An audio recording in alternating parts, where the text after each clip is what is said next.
Daar's nie 'n groter werklikheid is vandag nie. Ons het reeds oor gesels gister, lê agter ons. Dit is water onder deur die brug en om jouself voortdurend daaroor te verknies, dit help natuurlik nie. Die beste wat ons kan doen is om gister se mislukkings voor die Here te bely en te weet dat sy genade ook daaroor groot is. Môre is die groot onbekende faktor en terwyl ons die verantwoordelikheid het om sover as moontlik voorsiening te maak vir môre, omdat God ook vir ons 'n goeie verstand gegee het en vir ons geleer het hoe dit 'n mens maak. Ek dink 'n verskeie gelykenisse wat sê 'n mens doen goeie beplanning as jy 'n huis wil bou. As jy 'n vyand wil aanval, maak jy seker dat jy genoeg het. So daar's iets van 'n toekomsperspektief ook natuurlik in die Bybel. Uiteindelik het ons net vandag op die tafel. En die beste manier waarop ek kan voorsiening maak vir vandag en myself kan voorberei vir dag en paraat kan wees vir dit wat vandag gaan bring, is om in 'n verhouding met God te lewe. En nou weet ons onmiddellik dat dit die plek is waar ons almal maar eintlik 'n probleem het, nie waar nie. En dat daardie verhouding gebroken is, dat dit stikkend is vanweë die verkeerde keuses wat ons in ons lewens gemaak het. Ons is almal sondaars en die sonde skei ons van God. Sonde is natuurlik rebellie en opstand teen God. Sonde is om jou vuis in die gesig van God te swaai en te sê, ek weet beter. Ek besluit wat in my lewe gaan geld. Ek maak hier die reëls en ek lewe volgens die manual wat ek self skrywe, naamlik my eie lewensgids. En dan weet ek dat as ek volhard op hierdie pad, dan lei dit uiteindelik na die dood. Maar iets in onsself is maar so weg van God, weg van ons medemens. Dis ons natuurlike geneigtheid. Totdat die Heilige Gees in ons harte begin werk en ons oortuig van 'n groter werklikheid, naamlik dat God in Christus Jesus 'n wonderlike plan met ons lewens het en hy ons in 'n persoonlike verhouding met homself wil intrek. En dan begin dit alles waarin ek myself spieël in die lig van God se woord.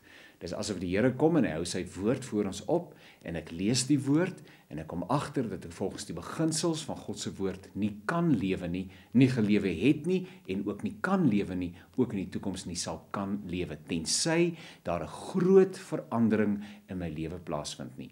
En dan kan 'n mens van jou kant af allerlei goeie voornemens sê in die verband. Ek gaan harder probeer, ek gaan meer Bybel lees, ek gaan meer kerk toe gaan, ek gaan meer gee vir die armes, ek gaan 'n hele klomp dinge doen, maar uiteindelik laat dit jou totaal en al ontwrig en moeg en moedeloos, omdat niks wat jy doen en niks wat ek doen ons met God in verhouding kan plaas nie. Die gebroke verhouding weer kan herstel nie. En dan kom ek op 'n dag agter, dat tensy God die tree na my gee, gaan ek verlore. Is daar geen toekomsmoontlikheid vir my nie, het ek geen prognose vir die ewigheid nie. En dan lees ek die Bybel en luister ek weer 'n keer en kom ek agter, maar God het, die Bybel noem dit in die volheid van die tyd, 'n tree in my rigting gegee, toe Jesus Christus na hierdie wêreld gekom het en aan 'n eensame kruishout kom sterwe het, sodat ek met hom vrede kan hê en ek verseker kan wees van die ewige lewe as 'n vandag werklikheid. Die ewige lewe as 'n teenswoordige werklikheid. Daarom lees ek baie graag vir jou die eerste, hier uit Jesaja, die eerste hoofstuk, hier vanaf die 18de vers. Kom tog, laat ons die saak met mekaar uitmaak, sê die Here.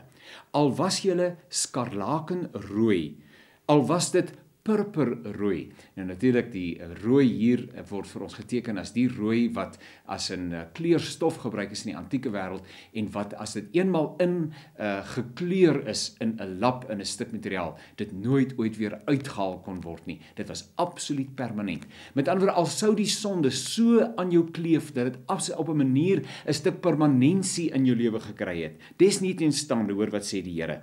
Julle sal wit word soos sneeu. Julle sal wit word soos wol. Kom ek lees weer, laat ons die saak met mekaar uitmaak, sê die Here. Al was jou sonde skarlakenrooi, jy sal wit word soos sneeu. Al was jy purperrooi van die sonde, jy sal wit word soos wol. As jy gehoorsaam wil wees, sal jy die goeie van die land eet. En dan aktualiseer die skrywer van Hebreërs dit, wanneer in die 3de hoofstuk in die 6de vers kom sê, in die 8ste vers, luister daarom wat die Gees van die Here sê, vandag as julle sy stem hoor, moet julle nie hardkoppig wees nie, soos julle voorvaders was toe hulle in opstand gekom het en in die woestyn my op die proef gestel het. En 'n bietjie verder, maar solank daar nog 'n vandag is, moet julle mekaar aanspoor, sodat niemand van julle deur die misleiding van die sonde volhard nie. Ons behou deel aan Christus as ons end uit volhard in die vertroue waarmee ons begin het. Dan weer 'n keer, vandag as julle sy stem hoor, moet julle nie hardkoppig wees nie. Ek sou my roeping as verkondiger van God se woord versaak as ek nie vandag vir jou vra hoe dit met jou staan in jou verhouding met die Here nie. En dan hoef jy nie eers vir die uitloop van vandag te wag nie. Sommer nou, hier en nou, terwyl jy saam luister, kan jy ook saam bid. Here Jesus, ek het U nodig. Ek is verlore sonder U. My sonde oorweldig my. My sonde skei my van U. Maar dankie dat ek opnuut weer bewus geword daarvan, dat U na hierdie wêreld gekom het, gesterf het, sodat ek kan lewe. Ek aanvaar U as my persoonlike verlosser en saligmaker, en gaan vandag en môre en oormôre tot by die volëinding uit hierdie genade en wete leef. Amen.